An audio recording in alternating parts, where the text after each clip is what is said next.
So then getting into Justin Fields, I think the reason why he's going to be the pick is really just the athlete that he is. The overall, like what he can bring to the offense is very unique. He's going to be the first, I think, true dual threat quarterback Shanahan's ever had. I know people say RG3. Justin Fields is a better quarterback than RG3, I think, on almost every single level. Now, RG3 might be the athlete, but I think Justin Fields is phenomenal. I'm super stoked. I think in a lot of classes, he is the number one pick. Now, this year, he's not going to be the number one pick, obviously. But I think at 3, he's probably going to be the guy. Also, I'm a huge Trey Lance guy. I'll get into him later this week. I'm actually going to be having John Chapman on the show, and we're going to be talking about Trey Lance. So make sure to come back for that. But overall, this is how I feel about Justin Fields. The first thing that stands out to me is Fields' motion looks unnatural in the pocket, but when he's on the run, he looks comfortable and it looks easy for him. We're going to see him on the move all the time in the Shanahan offense. He can throw outside the numbers really well, and he can carve up defenses that way. He throws with a ton of velocity and does this by driving the ball with his strong legs. He's hard to tackle, and so much of Ohio State's offense came through zone reads and extended plays that he made happen. Like the offense is based on him winning, which I think is something that people don't talk about with Mac Jones. This dude is the guy. He's the reason the offense ticks. On the negative side, he doesn't look that comfortable in the pocket. And I think that's my biggest concern is his pocket presence. Is he won't feel an edge guy coming around. And we talked about Zach Wilson yesterday. He does feel that. Like that's the big difference. And I think that's why a lot of people like Wilson more. And I think that's the biggest question mark for me. Another thing is, and this is what a lot of people have been talking about, is he stares down the receivers, takes a long time to get the ball out, and the game just looks kind of fast sometimes. Like, oh, he's just looking at this one receiver. A lot of that is because Ohio State offense, it's about wide receiver options. So if they have a receiver, in the slot, he's going to have the option to run some type of comeback or run a corner route. And so Field to look like he's just staring at the receiver, really he's waiting for the wide receiver to make that move. Because say that the wide receiver reads it wrong and runs a comeback route, it could be really bad. And he might just throw a ball straight to the safety, and there's no receiver to even make it contest the pass at all. So I think that's something that a lot of people have been forgetting to mention with this offense. And the only reason I kind of learned about this, I was a little bit behind on the curve, I guess, was Daniel Jeremiah talked about it. And he was a big guy like, hey, everyone's saying he's a slow processor. That's not fair. And so for me, that's like the big thing is the pocket presence there? Is the ability to go through his progressions there? And I don't think we have that answered yet. And I don't think we're going to have that answered in the NFL until we see him. But I don't think this narrative of oh, he's a slow processor, I don't think that's fair. Yeah, I think that's a really good point. And for the people saying that he stares down his first read, I think 75% of the time the first read's open. And the guy's a winner, 20-2 as a starter. The only 2 losses are in the college football playoff, one in the semifinal, which arguably got taken from them with the Okudah fumble and stuff like that, and then running into the buzzsaw that was Alabama last year, where they played pretty well in the title game on offense, but the defense really let them down. What really excites me about Justin Fields is this stat right here. Justin Fields in 2019 and 2020 was 71% of his passing yards came before the catch, which is the opposite of what the 49ers have right now. Both of those years was first in the entire Power 5. And people have this narrative that Ohio State quarterbacks don't work because of the Haskins, because of the JT Barrett, because of the Cardale Jones. But the year before, in 2018, Haskins was 41st with 51%. And the year before that, JT Barrett was 52nd with 48%. So they reinvented that offense to work around Justin Fields and his skill set. Obviously had tremendous success, but I'm excited to have a guy who can push the ball down the field. And obviously you're not going to get the same amount of yak when we're throwing screens all the time, but pair the after catch ability of Kittle, Debo, Ayuk with a guy who will push the ball down the field, and that's a special offense. And it makes me visibly excited to think about a athlete back there and a guy who wants to push the ball down the field, which is something that we've not seen under the Jimmy Garoppolo era. Well, look at last year.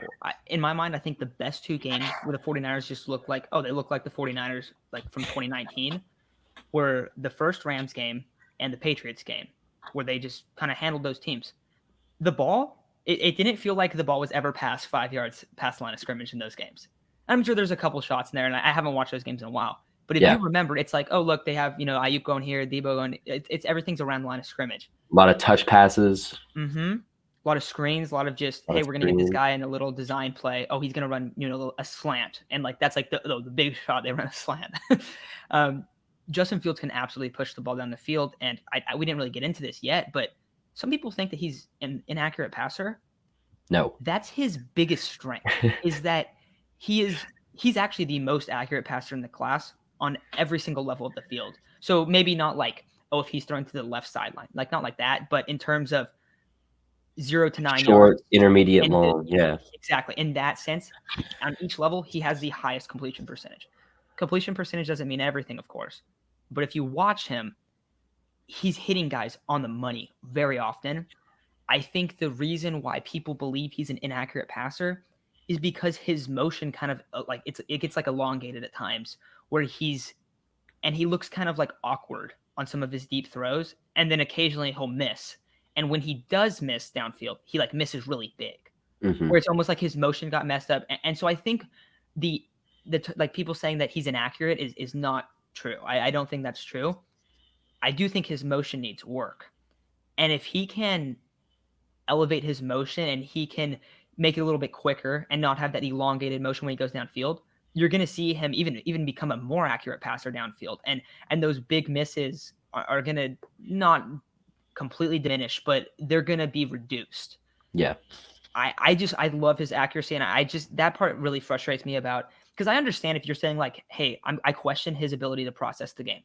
That's fair, because we haven't really seen him run an offense where it's like, it's simple, because the Niners offense, people think it's like, oh, it's super like advanced. In terms of the reads that you're making, it's not as advanced. It's really advanced pre-snap.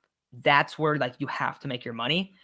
And as far as progressions go, it's not as difficult as what Ohio State's doing. They're asking him to do a lot. He has a ton on his plate at Ohio State. So I think when we kind of see that change, there's going to be a big, I don't know what to call it, like a big fluctuation of what he's asked to do on a progression basis. And that's the question mark to me. The accuracy, I don't question that at all. Do you see like Justin Fields in the same sense of he is an extremely accurate downfield passer, and that's how he's going to elevate Shanahan's offense the most? Because that's what I think. I think that and his dual threat ability, it just brings a whole new element to the offense. And if your quarterback is able to make plays, like we see with the Bills, for example, obviously they're not the same exact player, but it just opens up different things for their different skill guys. And I'll take the Niners skill guys over the Bills skill guys, with the exception of probably like Diggs. Everybody else, I'd probably take the Niner equivalent. I don't know. For me, I'm getting reminded of in 2016 or 2017, the Trubisky Watson class. 2017? Yeah.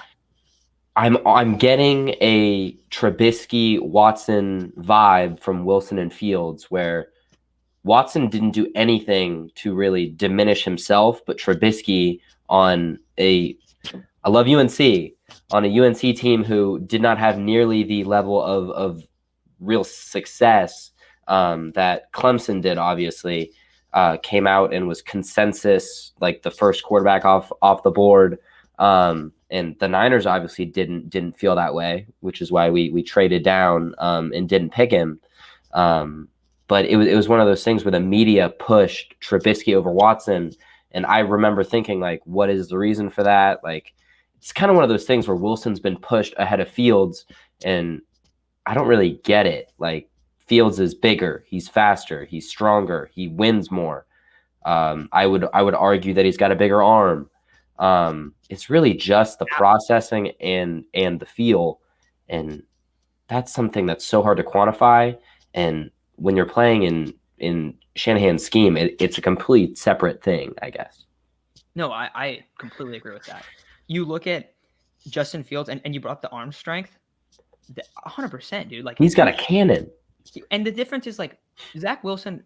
I don't think he has. I don't think he has a very like strong arm. Like people are like, what do you mean? Like he rips it down. When he's ripping the ball, it's down in the middle of the field. It doesn't mean he has a weak arm. I would not say that. But he's not able to drive the ball like Justin Fields is. Another thing that we haven't even talked about yet, Justin Fields is one of the most just physical, like and mentally like strong players that I've seen a quarterback in a while. And of course everyone's gonna talk about Clemson game. You broke his ribs. It was it the first quarter. He broke 4 ribs, and he stayed in. He also will sit in the pocket until the last second and get popped, like just get absolutely demolished, and wait and wait and wait and wait and then rip it. There's not many guys that can do that. And that's something that I don't think is a skill that you can really learn. Like you have to have that innate ability to sit there and just, all right, there's a 300-pound defensive tackle that's going to light me up. Jimmy had it, and he lost it after the ACL. He does the thing where he turns, he throws and turns his back before he gets hit. And looking back at old Jimmy used to stand in there pre ACL. And I'm sure like you can watch clips last year of when he's pushing the ball down the field, even during 2019, where he turns before like the ball's even out of his hand because he's scared of getting hit. One of those things that like I don't know.